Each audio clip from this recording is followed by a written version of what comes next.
Okay, welcome to Transitions webinar series. This is a special guest tonight, Producer Director of Finding Joe, Patrick Solomon. Welcome, Patrick. Hey, thanks for having me. Yeah, it's great to have you. I so appreciate you being here. So let's just go for it, man. Let's Cool. have a chat about Finding Joe. Can you Cool. tell me about your work on the film?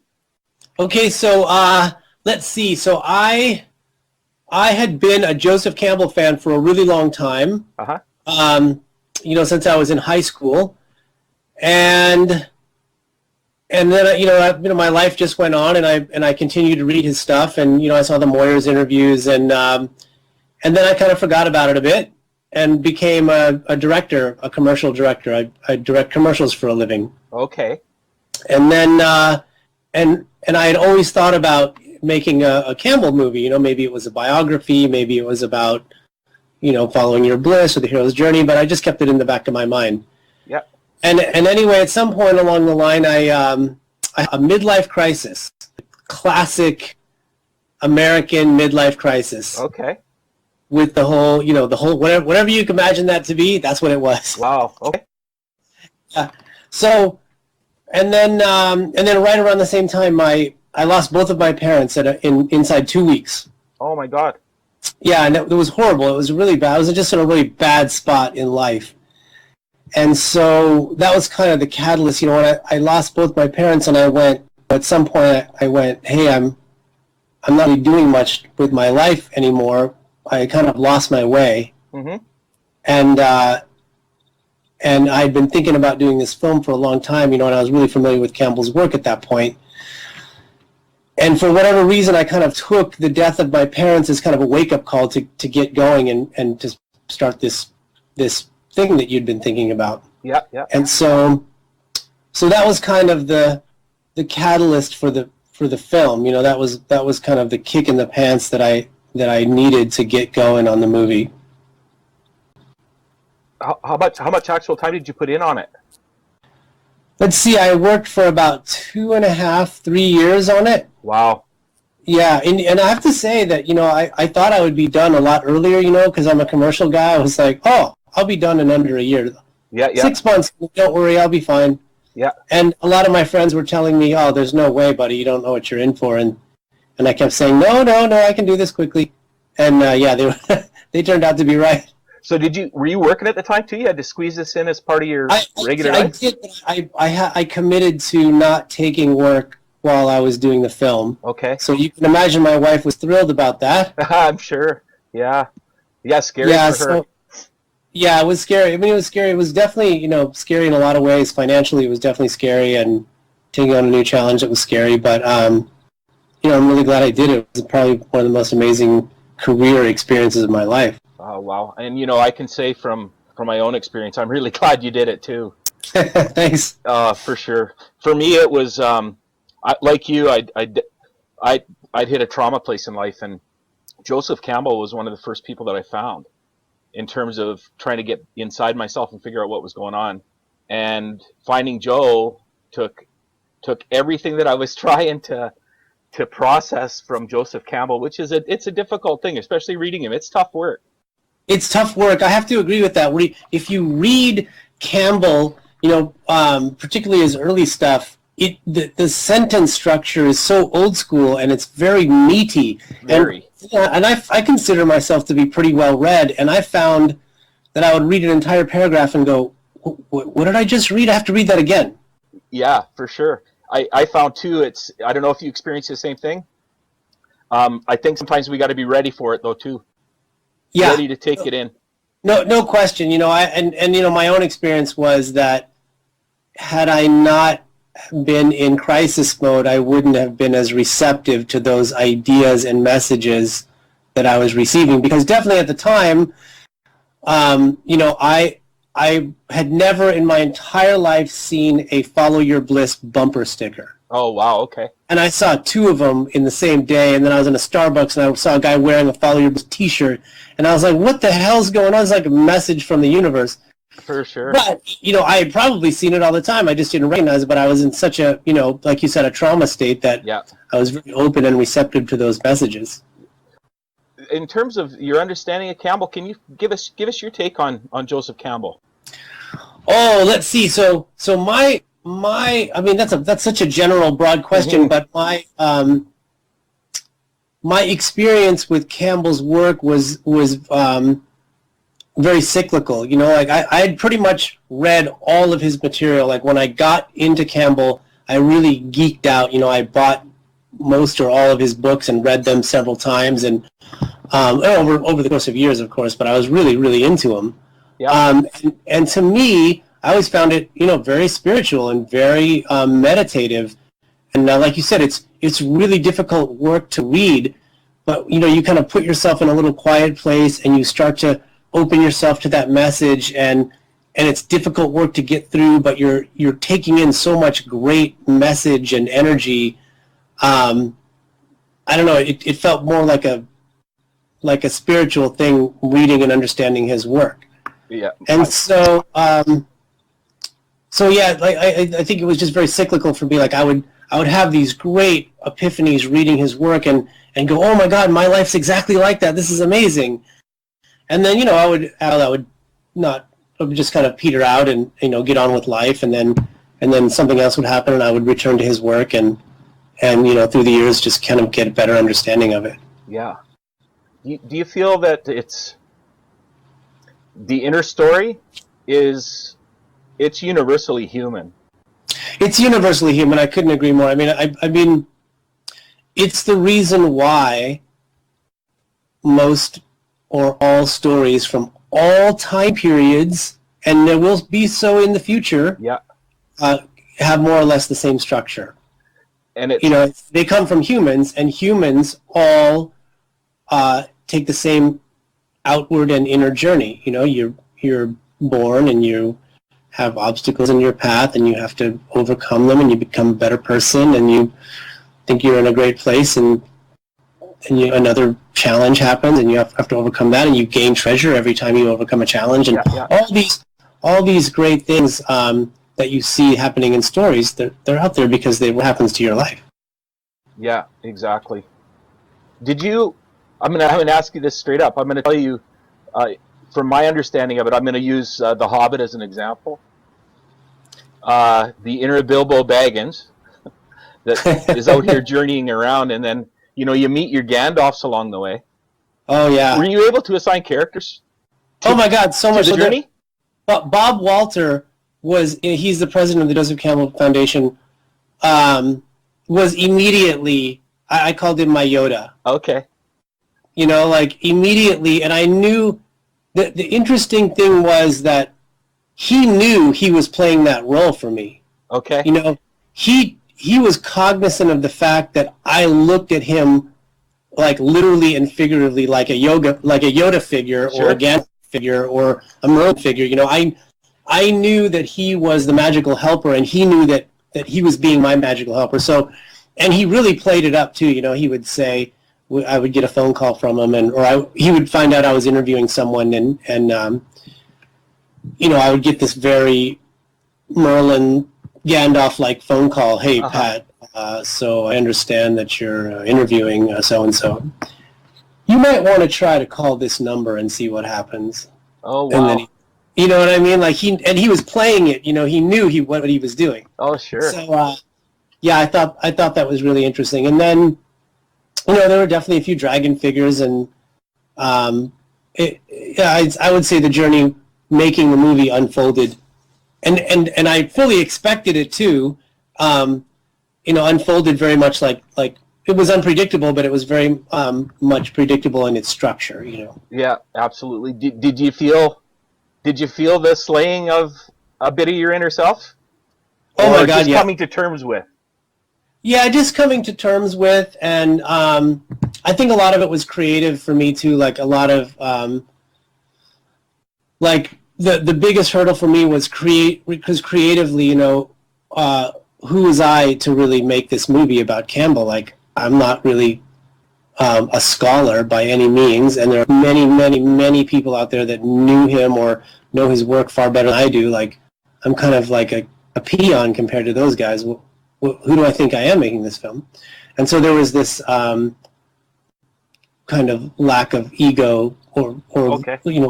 lack of confidence that I had to overcome creatively. Sure. That's interesting because I just watched a Moyers clip before I called you up, and he was stressing that in the clip. It was the Find Your Bliss clip from the Yeah, Moyers work, and he talked about the inner dragon as being that chatterbox in the head that's telling you, well, no, I couldn't do that. exactly. Yeah. Yeah. But it's definitely one of those things that that's easy to say, but it's hard to do. Uh huh. It's very easy to say, oh well, yeah, just overcome your fear, and you're better than that, and yeah, it's really easy to say, of course, and of course, in reality, to everyone else, it probably looks that easy, but in your head, it's a beast, it's a dragon, it's got teeth, and it's not an easy thing. No, for sure. It's a painful one. Yeah, It's dark. It can yeah, be really dark. it can be for sure. Um, are you in touch with Campbell's connection with Carl Jung? Yes, yeah. What do you think? That was a major influence for him? I think it was a major influence for him. Yeah, I truly believe that was a major. He probably got a lot of confidence or insights, knowing Carl Jung and reading his work and talking with him, and I'm sure that shaped a lot of his work.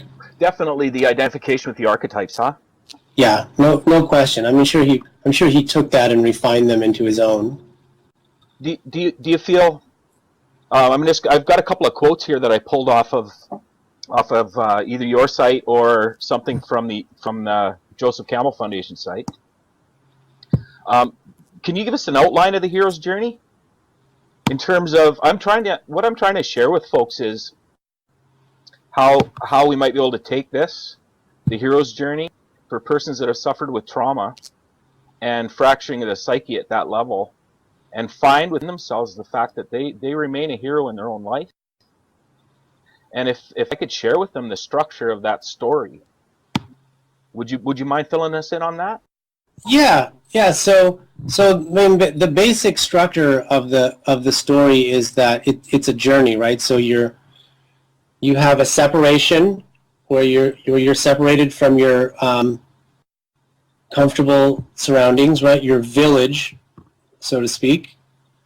And then there's an initiation where you go on a journey and all kinds of things happen where you are tested and you battle dragons and magical helpers come to help you on your journey, your quest, or your discovery, or whatever it is. And you gain treasure, knowledge, what have you. And then the third part of the journey is the return, where you return with the treasure that you discovered. Mm-hmm. And so that's like the very simple, basic foundation of any hero's journey. And I don't know, you can so in my case it certainly rang true. I left the comfortable world of commercial filmmaking, and I went on this journey. I had no idea what I was doing. I had never made a film like this before. I didn't really know what to expect, and I suffered all kinds of defeats, and I had to overcome dragons, and finally I gained the treasure of this completed film, and then I had to come back and share that treasure with everyone I could find. How was that process for you?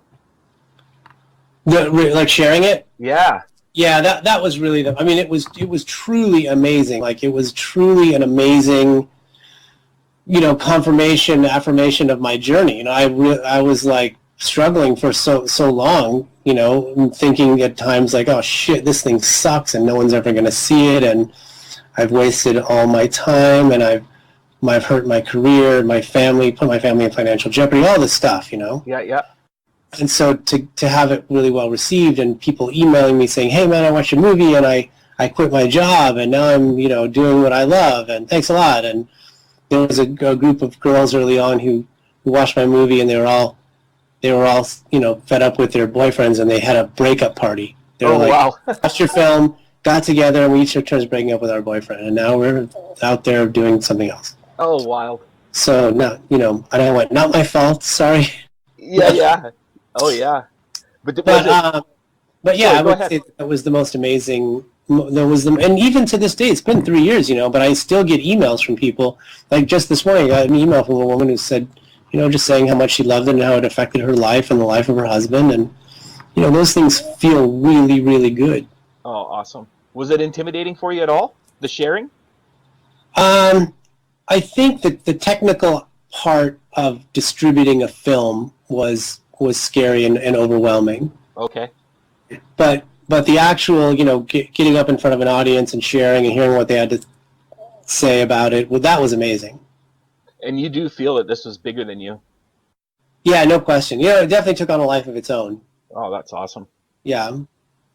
Do you agree that's, in terms of what I'm trying to share with the folks that might be watching this in June, that we are the heroes of our own life? Yeah, so that's the thing is that you really discover that you're the hero of your own life. Bob Walter in the movie has a great quote, and he says that, oh my God, I forgot the quote. He says, you are the hero of your own life when you stop being the victim of your own life. Oh yeah, beautiful. Right, and basically when you realize and you really understand and realize and own the fact that most of the things that happen to you because of you, something you did, and your life is affected by you. Yeah.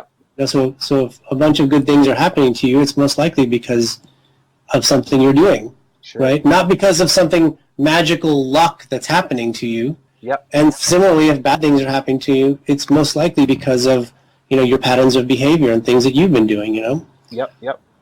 If you're an alcoholic and you're addicted to something, then clearly bad things are happening because of that, and good things can happen too if you change your behavior. Yeah, for sure. And I don't know, I have been addiction, and again, the film helped me kind of steer my way back out of that as well. But even what I found with it, even those dark times had meaning. They were the orcs, so to speak. Exactly. It's funny you say that, because it's really, it's what the difficult thing about talking about the journey of life, the hero's journey, is that those difficult moments are what define you. And without them, oh yeah, without them, who would you be? Yeah, exactly. What would you be without those things that you had to overcome, and how would you discover yourself, and your talents? In the film, Akiva Goldman, gives a tiny part of an interview about how he was sexually abused as a child. Yep. Here's an Academy Award-winning screenwriter, and really just a really great person, and a huge Hollywood producer. Mm-hmm. And what he says very bluntly is that he wouldn't be who he is without those bad things that happened to him. He had to wrestle with that and struggle with that, and there's all kinds of shame and guilt associated with it. But without having to wrestle with it and deal with it, he wouldn't have made him the person he was. So would he, if he had to do it over again, would he want a life that was just easy the whole way, where people, where his parents raised him perfectly and he got everything that he wanted, and would that be better for him? Exactly. Yeah, you wouldn't know. I think we'd come out the other side. I mean, not having asked the questions in the first place is, the unexamined life kind of questions. You got to do it. And I don't know if you found it this way with being drawn into the film and really getting knee deep into Campbell's work after losing your folks like that. But when that call comes, there's not much of a choice. There's no say. You can't say no. I mean, you can, but no. That's what we would call in hero's journeys terms the refusal of the call. Yeah, which happens all the time. People get called all the time, but they're so into their job and their life and their marriage, or they're in their ruts. So they go to work unhappy every day. They deal with a life that's not very joyful. Yeah. And they ignore those calls, which get further and further apart. Can you give me some? I'm going to just toss a Campbell quote at you, and you've already touched on it, but just to really drive it home for these folks that are going to watch, finding the place inside where there's joy, and the joy will burn out the pain. I'm sorry. You just want me to respond in any way? Yeah, like whatever from your own place, from your own. From my own place, man. That it's so true, and I find that it's one of those things that, once again, it's easy to say, but it's difficult to do, especially if you're in a bad place. Mm-hmm. But it's there, man. Like it's definitely there. You just got to find that little bit of joy, and I would just encourage you, if you're watching this and you're in a bad place, to just do something that makes you happy, even a little bit of joy, like, and just try to repeat that, What simple little thing that you can do that's going to bring you, not pleasure, there's a difference, not pleasure, difference. but true joy and happiness. What did you do as a kid that brought you joy, For me, it was skateboarding. I was a skateboarder my whole life, and I still enjoy doing it. It brings me joy. Yeah. Another Campbell quote. I don't believe people are looking for the meaning of life as much as they're looking for the experience of being alive. Oh, that's a great one. We opened the film with that. Yeah. But I really love that one because, there's and Campbell talks about this a lot too, but I really believe that there's this thing. It's like a misnomer. The meaning of life. What is the meaning of life? It's a really bad question. Okay. There's no real meaning to life. Like, there's no meaning. There's meanings to stories, and there's meanings to things that you assign meaning to. But your life is really to be experienced. Your life is about experiencing as much joy as you can. But what are the things that bring you joy and happiness, and who the people like spending your time with? And that's what he's talking about. What do you experience mostly in the short time that you're here? Yeah, thanks. That's perfect. Do you think you're more resilient now? Yeah, definitely. Definitely. I would say most definitely. I mean, it really, and I think that's true of everyone who experiences. That's not just for me. I mean, I think that Sure. you yourself, you said you had battles yourself, and I think that there's no question that you are now more resilient, and you know more about yourself, and you are able to handle better the traumas of life. Mm-hmm. I don't know. The recovery time for me is shortening up. Right. It's not as difficult to get back on my feet if something knocks me down. Exactly, and and I think that's true of life. Period. That's like when you do a lot of battling, you learn a lot about yourself and how to get back again. Yeah, and finding the joy again too, because you touched on it a little bit. It's getting back in touch with who we know we are from that time in childhood when we would just go out and play.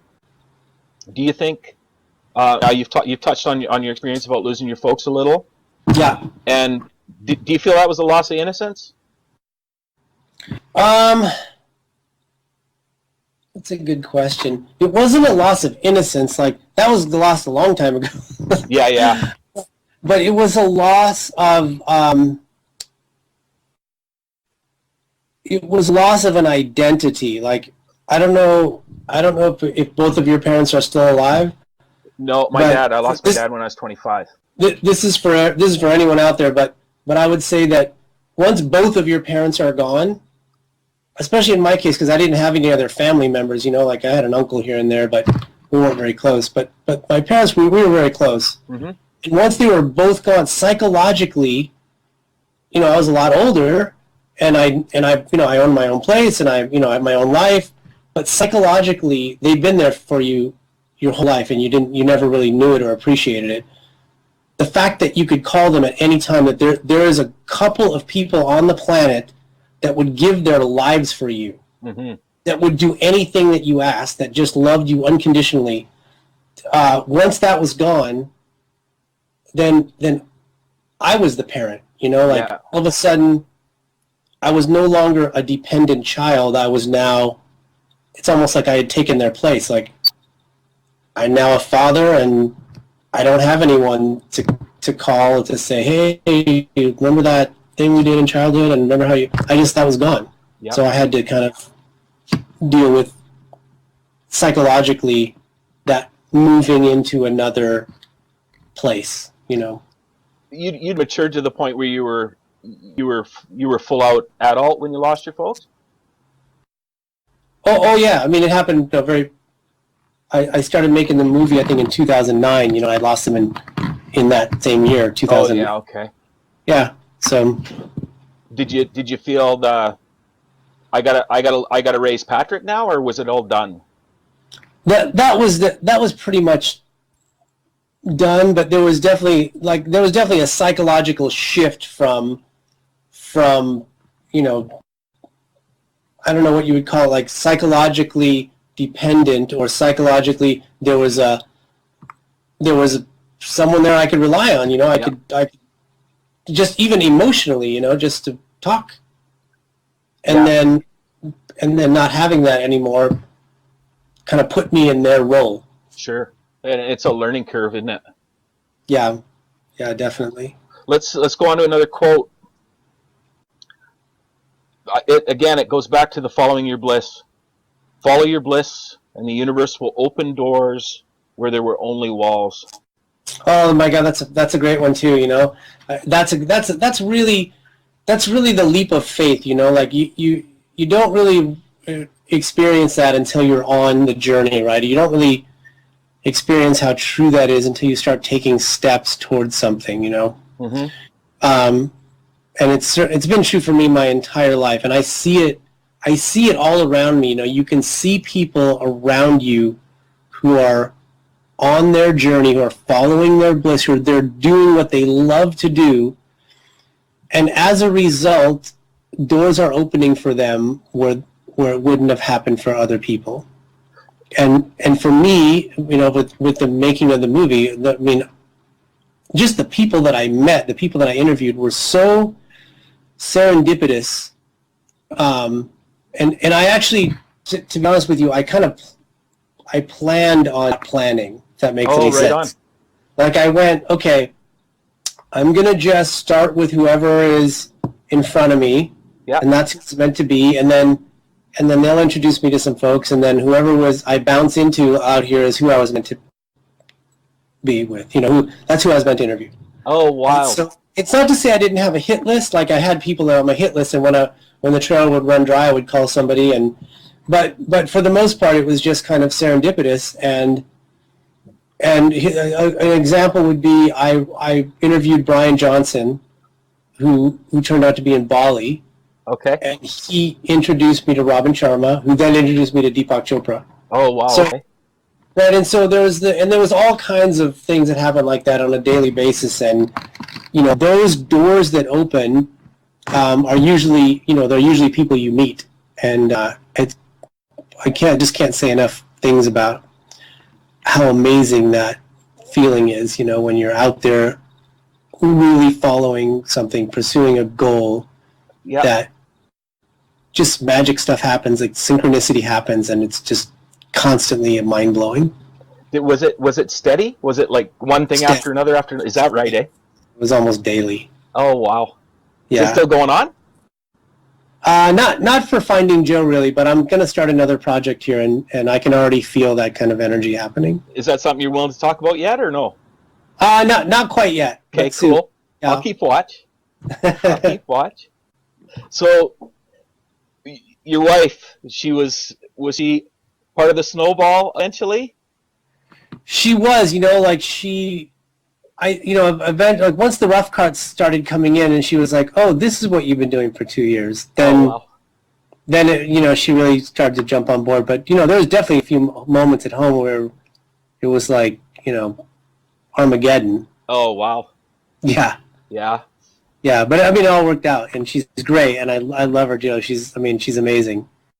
But Are you definitely gonna go there ahead? was some explaining to do. Like, what the hell are you doing? You're like, you're not working anymore, and you're working on this thing. Like, what is this thing you're doing? Well, it's about following your bliss and blah blah blah. And what the hell is that? How about good job?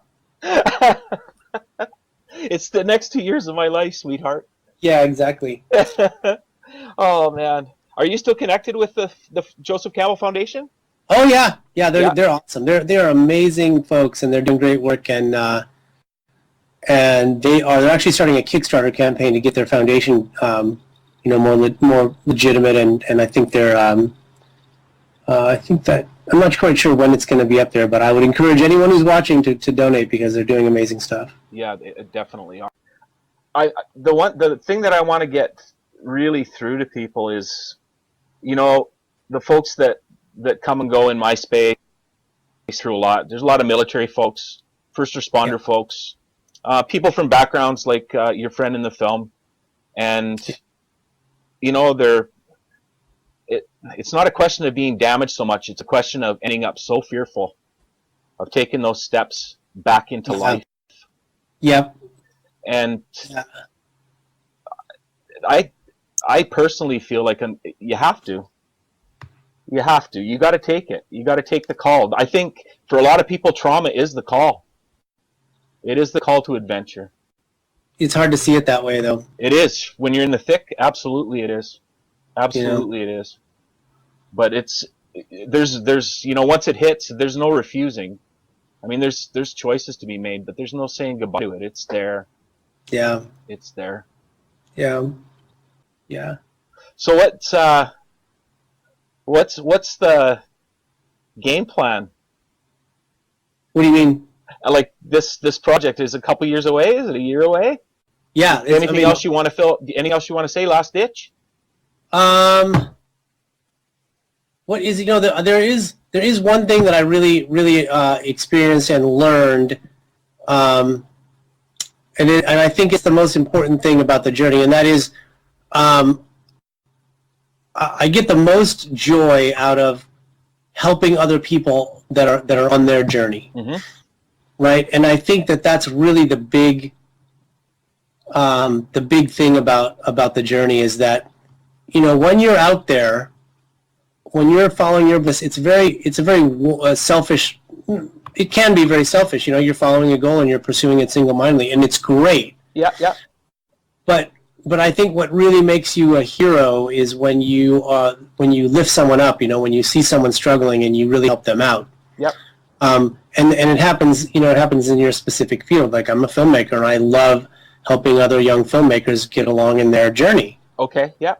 And so I just found that to be, and I was able, once I did Finding Joy, I had a platform to really help people, so it was to really talk about filmmaking. Yeah. So I don't know, I feel like that's really important, and it helps you as a filmmaker, as a person. When you're helping someone else out, you kind of forget about your own problems and issues. It just kind of elevates you and lifts you out of the moment. Oh, for sure. For sure, and it drives the overall message home even deeper for yourself.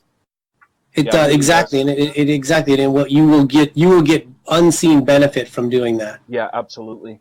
Just one more question on that then, because that opened a door for me. You said Bob was your Yoda. Yep. And you find you're in a position now where you can act as a guide for other folks. Yep. Do you find yourself able to gingerly do that? Rather than it's, I don't know, if you've been through something, sometimes it's really easy to see in other people exactly, I heard you say that Bob was very good at just kind of hinting at things with you. Yeah, because he knew what he was doing, and I try to do that with other people, I try to just guide them in the right direction. Like, I play the role because I know what it is and I understand it, so I try to really play the hand the same way that Bob did, like I know whether you're conscious of it or not, I know I'm your Yoda figure. You just don't know it. Yeah, okay. Here's a little bit of advice to get you close, but I'm not going to give you the whole thing. Yeah, right on. And it's, I mean, everybody's journey is different anyway, but at the same time, it's like, I find myself, I'm diving in with both feet sometimes.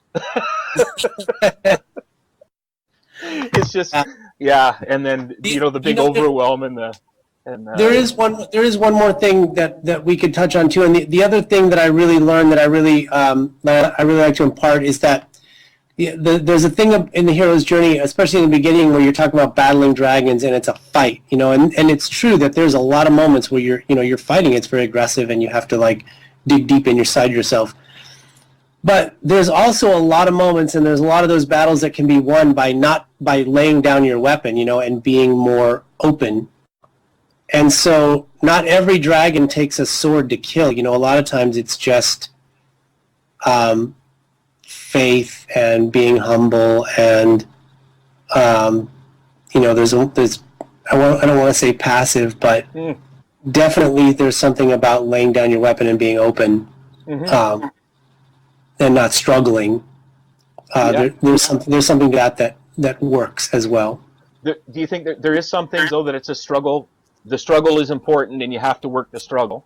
There's some things where it's just a grind and it's a struggle, and you really have to dig deep, and there are definitely things like that. But I feel like a lot of times also you could get more done by just being more open.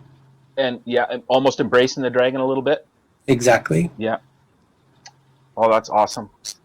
Thank you so much, sir. Yeah. Hey, thanks for having me. That was really fun. Thank you so much. See you, man. Yeah. Be well. Okay. Bye-bye.